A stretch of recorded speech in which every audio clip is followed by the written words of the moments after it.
Channel ज्ञानपथ academy 5. तर आजच्या या व्हिडिओमध्ये आपण लाईव्ह वायगॉस्की म्हणजे जो सायकोलॉजिस्ट होता त्याबद्दल शिकणार आहोत. म्हणजेच सोशिओ कल्चरल थिओरी याबद्दल आपण डिस्कस करणार आहोत. तर आपण डिटेल डिस्कस न करता मी डायरेक्ट तुम्हाला नोट्स प्रोव्हाइड करणार आहे. जे इम्पॉर्टंट कन्सेप्ट्स आहेत तेच मी तुम्हाला या व्हिडिओमध्ये डिस्कस करणार आहे. So let's begin. So Lev Vygotsky हा एक रशियन सायकोलॉजिस्ट होता. ओके, त्याला सोशल कन्स्ट्रक्टिव्हिटिस्ट असं सुद्धा म्हटलं जातं. सोशल कन्स्ट्रक्टिव्हिटिस्ट म्हणजे त्याने सोशल या गोष्टीवर खूप भर दिला होता आणि त्याच्यासाठी मुलं जे आहेत ते सोशली राहणं खूप इम्पॉर्टंट होतं, तर ते जास्त गोष्टी शिकतील असं त्यांचं म्हणणं होतं. ओके, आणि यामध्ये ते खूप डिटेलसुद्धा डिस्कस करतात की जे लहान मुलं असतात ते सोशली ॲक्टिव्ह राहून जास्त शिकतात. त्यांना ग्रुपमध्ये राहणं, बाहेर बोलणं, खेळणं वगैरे जास्त जर केलं तर त्यांनी त्या एक्सपिरियन्स घेऊन खूप गोष्टी ते शिकतील, अशी यांची ही सोशिओ कल्चरल थिअरी आहे. ओके, तर आपण बघूयात की यांनी काय इम्पॉर्टंट कन्सेप्ट असे दिले होते. तर वायगॉस्कीनुसार ग्रुप लर्निंग हे खूप इम्पॉर्टंट आहे. ओके, ग्रुपमध्ये जर तुम्ही शिकले तर तुम्ही खूप लवकर शिकतात. ओके, त्यानंतर सोशल इंटरॅक्शन हे इम्पॉर्टंट आहे. म्हणजे सोशल राहणं, एक दुसऱ्यांशी बोलणं, एक्सपिरियन्स, नॉलेज शेअर करणं हे खूप इम्पॉर्टंट आहे. आणि ते असंही म्हणतात की जे डेव्हलपमेंट आहे ती कंटिन्युअस आहे. ओके, डेव्हलपमेंट इज कंटिन्युअस, ती न थांबणारी एक डेव्हलपमेंट आहे. तुम्ही कायमस्वरूपी शिकतच जातात काही ना काही गोष्टी, बरोबर. आणि तुमची ही जी डेव्हलपमेंट आहे, जी कॉग्नेटिव्ह डेव्हलपमेंट म्हणतो ना, म्हणजे जी ब्रेनबद्दल असते. ओके, ब्रेन ती कशामुळे होत असते, म्हणजे तुमची ब्रेनची डेव्हलपमेंट कशामुळे होत असते, तर त्यांच्यानुसार सोशल इंटरॅक्शनमुळे. म्हणजेच काय, सोशली तुम्ही जर बोलले, लोकांशी आजूबाजू राहिले, तर तुमची जी डेव्हलपमेंट आहे ती सोशली इंटरॅक्शनमुळे ब्रेनची डेव्हलपमेंट पण होत असते, असं त्यांचं म्हणणं होतं. ओके, त्यानंतर त्यांनी एक टर्म्स दिल्या. ओके, त्या टर्म्स आता आपण डिस्कस करणार आहोत. तुम्हाला इथे स्क्रीनवर दिसत असेल SCL. ओके, हे बघा SC आणि L. तर S म्हणजे इथे सोशल, कल्चरल आणि लँग्वेज हे 3 इम्पॉर्टंट घटक त्यांनी दिले होते. ओके, तर त्यांचं म्हणणं काय होतं, मुलं जे आहेत ते सोशली एकमेकांशी बोलून, ग्रुपमध्ये राहून ते जास्त शिकतात. ओके, त्यांना आजूबाजूचं कल्चर कसं आहे याचं नॉलेज भेटत असतं. ओके, जे कल्चर आहे आजूबाजूचं वेगवेगळ्या याच्यातलं ते त्यांना भेटत असतं, कल्चरमधून नॉलेज भेटत असतं, असं त्यांचं म्हणणं होतं. आणि त्यानंतर त्यांनी आता हे जे 2 घटक आहेत, सोशल आणि कल्चरल. ओके, यातून आपल्याला हे तर कळतं की मुलं एकमेकांशी बोलतील, संवाद साधतील, तेव्हा त्यांची जी डेव्हलपमेंट आहे ती होईल. पण त्या डेव्हलपमेंटसाठी त्यांना महत्त्वपूर्ण काय आहे, तर ती लँग्वेज आहे. ओके, तर असे हे 3 घटक त्यांनी दिले होते SCL. ह्याच ट्रिकमध्ये तुम्ही लक्षात ठेवायचं, SCL म्हणजे सोशल, कल्चरल आणि लँग्वेज. तर त्यांनी लँग्वेज हे एक टूल आहे असं म्हटलं होतं. ओके, टूल आहे म्हणजे एक जरिया आहे तो लोकांशी कनेक्ट होण्यासाठी, लोकांबरोबर कनेक्ट होण्यासाठी. ठीक आहे, मी तुम्हाला डायरेक्टली इम्पॉर्टंटच गोष्टी शेअर करत आहे व्हिडिओमध्ये, जेणेकरून तुम्हीसुद्धा तुमचे नोट्स लक्षात बनवा आणि लक्षात ठेवा ह्या कन्सेप्ट्स, जे तुम्हाला येणाऱ्या CTET एक्झाम असो किंवा TET एक्झाम असो त्यात खूप हेल्पफुल आणि इम्पॉर्टंट राहणार आहे. नेक्स्ट जर आपण बघितलं तर त्यांनी 3 अजून टर्म्स दिला, ज्याला आपण zone of proximal development, more knowledge others आणि स्कॅफ फोल्डिंग असं म्हटलं आहे. ठीक आहे, ह्या 3 गोष्टी अजून त्यांनी दिला, ज्यामध्ये ZPO याला ZPD आपण याला शॉर्टकटमध्ये म्हणतो, MKO म्हणजे मोर नॉलेजेबल अदर्स, आणि स्कॅप फोल्डिंग म्हणजे टेम्पररी हेल्प असं म्हणतो आपण याला. या जे 3 टर्म्स आहेत त्या सुद्धा त्यांनी दिला. तर डिटेलमध्ये थोडं बघूयात की नेमकं हे काय त्यांनी सांगायचा इथे प्रयत्न केला आहे. ओके, तर मी तुम्हाला इथे एक इमेज बनवून दाखवणार आहे. त्या इमेज थ्रू मी तुम्हाला समजवण्याचा प्रयत्न करते. फॉर एक्झाम्पल, हा एक ए हा एक मुलगा आहे, बरोबर. त्याच्या अवतीभोवती हे त्याचं कल्चर आहे, त्याचं राहणारे आपले लोक सगळे हे अवतीभोवती आहेत. ओके. त्यानंतर तो एका झोनमध्ये असतो. ओके. आणि एक अजून त्याला पुढच्या त्या झोनमध्ये जाण्यासाठी, हा पुढचा झोन मी तुम्हाला बी म्हणून सांगते इथे. ओके. तर आपल्याला थोडं व्यवस्थित हे समजून घ्यायचं आहे की फॉर एक्झाम्पल तुमचा मुलगा, बरोबर, किंवा मुलं जे असतात ते एक गोष्ट शिकत असतात. ओके. फॉर एक्झाम्पल मी तुम्हाला इथे एक्झाम्पल देते की मुलाला तुम्ही सायकल शिकवतायत, सायकलिंग. ओके. त्याला फर्स्ट टाईम तुम्ही सायकल शिकवताय तर तुम्ही त्याला आधी काय करणार, सपोर्ट करणार, आधार देणार. ओके. म्हणजे तो सपोर्ट कोणाकडनं घेतो आहे, तो आधार कोणाकडनं घेतो आहे, फादरकडनं, जे फादर जे त्याला सायकल शिकवत आहेत, बरोबर.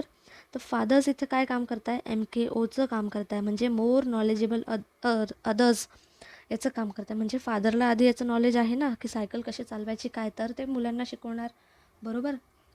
आणि मुलगा जो आहे इथे, जो स्टुडंट आहे किंवा जो चाइल्ड आहे जो सायकल शिकतो आहे, तो स्कॅप फोल्डिंग करतो आहे. स्कॅप फोल्डिंग म्हणजे काय, त्याला हेल्प लागते ना सायकल शिकायला, बरोबर. म्हणून तो काय, स्कॅप फोल्डिंग आहे. तर तुम्हाला आता MKO आणि स्कॅप फोल्डिंग याचा अर्थ कळला असेल. ओके. तर ZPD म्हणजे काय हे आपण शिकणार आहोत. ZPD म्हणजे तो एक ब्रिज असतो. म्हणजे फॉर एक्झाम्पल आता इथे तुम्हाला मी स्क्रीनवर सांगते, तुम्ही आता हा तुमचा मुलगा आहे, बरोबर. त्याला सगळं येतं, त्याला गरज नाही, तो त्याच्या लेवलने सगळं तयारी करत असतो. ओके. पण त्याला बीपर्यंत जायला मध्ये एक त्याला ब्रिज आहे तो पार करायचा असतो, बरोबर. तो इथे कुठे ना कुठे जाऊन तो पुढे अडकेलच, राईट. अडकेल तो मुलगा.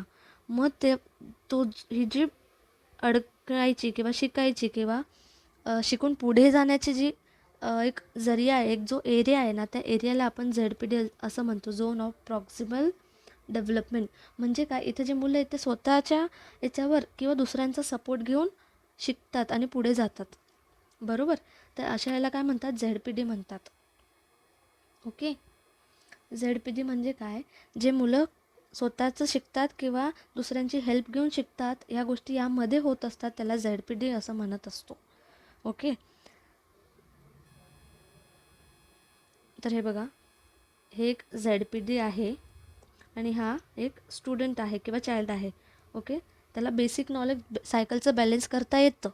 ओके. पण त्याला सायकल कॉन्स्टंट एका रस्त्यावर सारखी चालवता येत नाही. त्याला बॅलेन्सिंग जमते पण त्याला चालवता येत नाही पुढे पटापट पॅडल्स मारणं.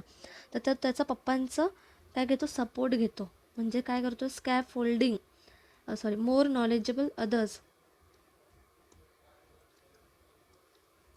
हे बघा, तो मुलगा जो आहे त्याला सायकल बॅलेन्स करता येते पण त्याला आता पॅडल मारून पुढे शिकायची आहे, पुढे चालवत कशी जायचं ते शिकायचं. तो त्याच्या पप्पांकडनं शिकणार.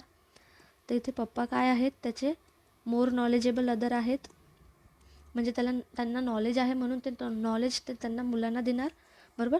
तो मुलगा तिथे अडकला होता, त्याला रेसमध्ये पार्टिसिपेट करायचं होतं सायकल रेसच्या, पण तो अडकला. त्याला स्पीड वाढवणं कसं किंवा जास्त स्पीड कशाने वाढेल, काय करावं लागेल, त्यासाठी पप्पांनी नॉलेज दिलं, बरोबर. मग तो अडकला होता, अडकला म्हणजे काय, त्याला हेल्प लागली ना, त्याला स्कॅप फोल्डिंग असं म्हणतात.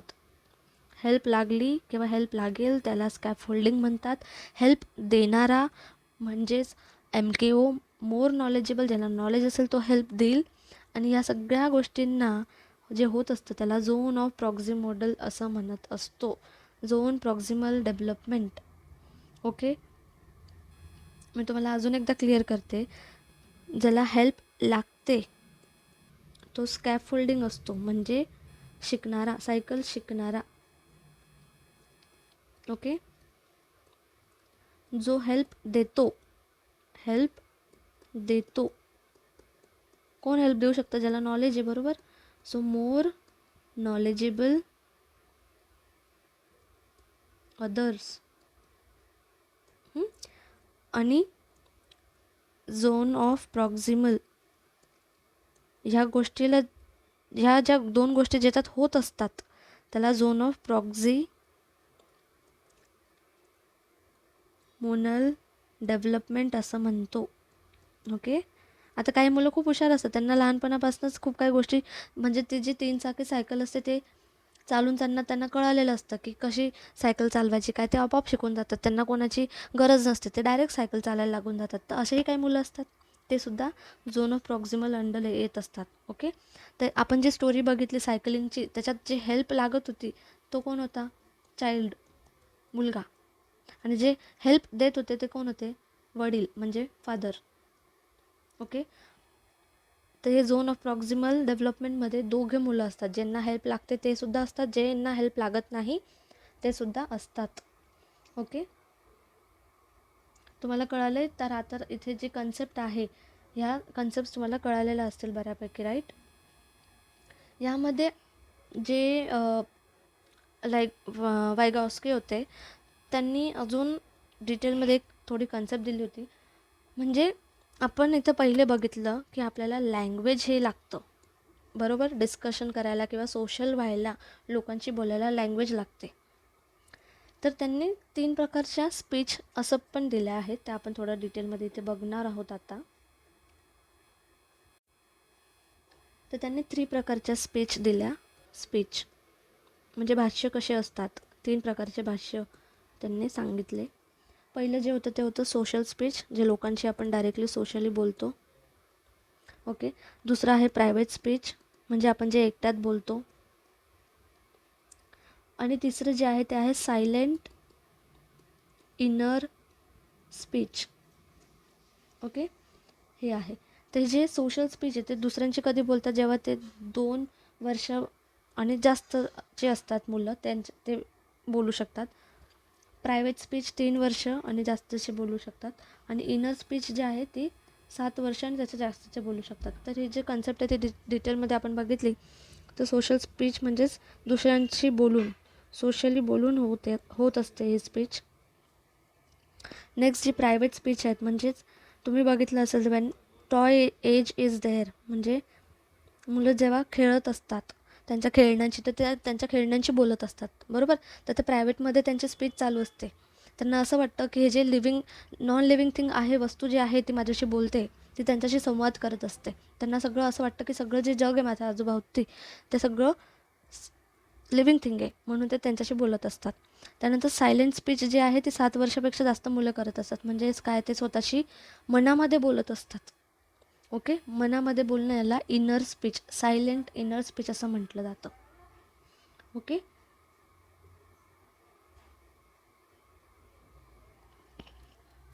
होपसो तुम्हाला हे कन्सेप्ट क्लिअर झाले असतील. मी डायरेक्ट इम्पॉर्टंट कन्सेप्ट घेतलेला आहे तुम्हाला सांगण्यासाठी. तर सोशो कल्चरल थिअरीमध्ये आपण पहिले SCL शिकलो, म्हणजे सोशल कल्चर आणि लँग्वेज. त्यानंतर 3 टर्म्स शिकलो, जो ZPD, MKO आणि स्कॅफोल्डिंग. ही खूप इम्पॉर्टंट आहे एक्झामसाठी. हे सगळे खूप इम्पॉर्टंट आहे एक्झामसाठी. तुम्ही याचे नोट्स बनवून ठेवू शकतात. ओके, आणि त्यानंतर आपण 3 स्पीच बघितल्या, त्यासुद्धा खूप इम्पॉर्टंट आहेत. त्यांच्या एजेस पण खूप इम्पॉर्टंट आहेत. आता यावर तुम्ही बघितलं तर 2 इयर्स, आपण जेव्हा स्टेज ऑफ डेव्हलपमेंट डिस्कस केलं, त्यामध्ये इन्फॅन्सी या स्टेजमध्ये ही सोशल स्पीच होते, बरोबर? 3+ इयर्स म्हणजे कुठली स्टेज येईल बरं? Early childhood. ओके, आणि 7+, 7च्या वरचं म्हणजे ॲडल्सन्सची एज. ॲडल्सन्स आणि जे आपले लॅटर चाइल्डहूड आहे ती एज. ओके, असं हे तुम्हाला लक्षात ठेवायचं आहे. म्हणून आता जेव्हा तुम्ही स्टेजेस लक्ष देऊन नीट स्टडी करणार, तर तुम्हाला पुढचे काही गोष्टी समजतील. ओके, त्यानंतर त्यांचं हे जे स्टेजेस होते किंवा जे टर्म्स होते ते कुठे यूज झाले किंवा त्यांनी त्या बेसिसवर काय काय सांगितलं, हे मी तुम्हाला सांगणार आहे. ओके, तर ह्या ज्या टर्म्स त्यांनी दिल्या वायगॉस्कींनी, ते कुठे यूज करू शकतो? शिक्षणात किंवा जे टीचिंगमध्ये आहे स्पेशली, तर त्यांना कोलॅबोरेटिव्ह प्रोजेक्ट्स, म्हणजे मुलांना जर प्रोजेक्ट्स दिले ग्रुपमध्ये, तर त्यांचा हा सगळा यूज होऊ शकतो. ओके, सोशली ते एकमेकांशी बोलू शकतात, त्यांचं नॉलेज वाढेल, मग ते प्रोजेक्टवर जास्त जोर देऊन काम करतील. ओके, ग्रुपमध्ये. नंतर कॉपरेटिव्ह लर्निंगसुद्धा हा एक ग्रुपचाच पार्ट आहे. कॉपरेटिव्ह लर्निंग म्हणजे जे टीचर्स असतात ते खूप असे टॉपिक्स क्लासमध्ये वर्गामध्ये देतात, की फॉर एक्झाम्पल तुम्ही डिस्कस करा की वॉटर सायकल ही कशी होत असते, तुम्ही आपसात डिस्कस करा. ते जे डिस्कस केलं जातं तर ते काय करतात, ते नॉलेज शेअर करतात एकमेकांशी, ते लर्न करत असतात, लर्निंग होत असते त्यांची ग्रुपमध्ये. त्यानंतर रेसिप्रोकल टीचिंग म्हणजे मुलांसोबत डिस्कस करून जे टीचिंग होते तसंच टीचिंग. त्यानंतर पिअर ट्युटोरिंग म्हणजे पिअरकडनं ते शिकतात, म्हणजे जे मोठे भाऊ बहीण आहेत त्यांच्याशी, त्यांना जेव्हा सोबत अभ्यासाला बसतात किंवा जे काही ट्युशन्समध्ये वगैरे सोबत लहान मोठे एजचे जेव्हा बसत असतात अभ्यासाला, त्यांचं नॉलेज शेअर होत असतं, म्हणून पिअर ट्युटोरिंग. इवन जे स्कूलमध्ये जे क्लासेसमध्ये बसतात ते सुद्धा त्यांचे पिअरच असतात, ट्युटोरिंगच असतात, बरोबर. आणि नेक्स्ट आहे ती असिस्टिव्ह लर्निंग. तर तुम्ही जर एक गोष्ट इथं ऑब्झर्व केली तर वायगॉस्कींचं म्हणणं होतं की मुलं हे डायरेक्टली ग्रुपमध्ये राहूनच शिकतात, सोशली बोलूनच शिकतात. ओके, तर त्यांचा ओव्हरऑल हा मोटो होता. होप्स तुम्हाला ही थिअरी पूर्णपणे समजली असेल, त्यांना काय म्हणायचं होतं, काय थिअरी द्यायची होती हे सुद्धा तुम्हाला कळलं असेल. आणि मी तुम्हाला इथे एक इम्पॉर्टंट कन्सेप्ट सांगते, जी थिओरी यांनी दिली होती वायगॉस्कींनी. त्यांच्या मतानुसार लँग्वेज पहिले इम्पॉर्टंट आहे, तर मुलांची डेव्हलपमेंट होते, असं त्यांचं म्हणणं होतं. ओके, आणि त्यांचं असंही म्हणणं होतं की लँग्वेज आणि डेव्हलपमेंट ही सारखी प्रक्रिया चालत असते. लँग्वेजही वाढत असते, शिकत असतात, आणि डेव्हलपमेंटही होत असते. ठीक आहे, हे सारखे चालत असतात असं त्यांचं म्हणणं होतं. आणि मग ते पुढे जाऊन कुठेतरी मिक्स होतात. ओके, आणि मग एक वेगळंच त्यांचं लर्निंग होत असते. ओके, ते लर्निंग होत असते, ते डेव्हलप होत असतात. तर त्यांच्या मतानुसार दोघंही गोष्ट सारखे चालतात एका एजपर्यंत. फॉर एक्झाम्पल 3 वर्षापर्यंत हे दोघे सारखे चालत असतात, त्याच्यानंतर मग ते मिक्स होऊन जातात लँग्वेज आणि डेव्हलपमेंट. आधी काय असतं, आधी ते वेगवेगळे असतात असं त्यांना म्हणायचं होतं. लँग्वेज वेगळी असते, डेव्हलपमेंट वेगळी असते, पण ते सारखे चालत असतात. त्यांचे जे डेव्हलपमेंट होते ते सारखे होत असते, आणि 3 वर्षानंतर ते मिक्स होऊन जाते. मिक्स होऊन लँग्वेज डेव्हलपमेंट दोघं सारखे मिक्स होऊन आणि मग पुढच्या गोष्टी ते शिकत असतात. पण त्यांच्या मतानुसार एक पॉईंट लक्षात ठेवा की लँग्वेज ही आधी गरजेची आहे, तरच डेव्हलपमेंट होते, ही कन्सेप्ट त्यांनी दिली आहे. तर हे लक्षात कसं ठेवायचं त्याची ट्रिक तुम्हाला मी सांगते. त्यांचं नाव जे आहे ते आहे लेव्ह वायगॉस्की, बरोबर. तर लीव्ह म्हणजेच लँग्वेज पहिले, असं लक्षात ठेवायचं. ठीक आहे, तर तुम्हाला जर हा व्हिडिओ आवडला असेल आणि तुम्हाला जी सोशिओ कल्चरल थिअरी जी आहे ती समजली असेल, तर नक्कीच या व्हिडिओला लाईक, शेअर, सबस्क्राईब करा, जेणेकरून येणाऱ्या TET आणि CTET एक्झाममध्ये तुम्हाला खूप हेल्प होईल. थँक्यू.